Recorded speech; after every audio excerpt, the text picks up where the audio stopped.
All right, we're in doing some hardwood floors. Getting started.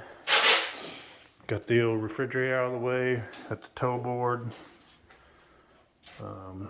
all off. Got some edging started. Then we're getting ready to get the old drum sander busy, working on the floors. So day one.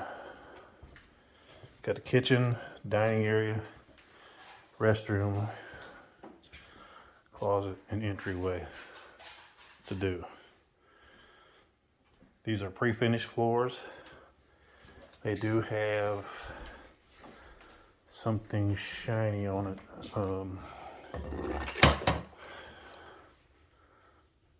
This stuff. So that's coming off. It's gumming up paper just a little bit, but not too terribly bad. But anyway, we're going to scratch this stuff off the top and then we'll come back at you.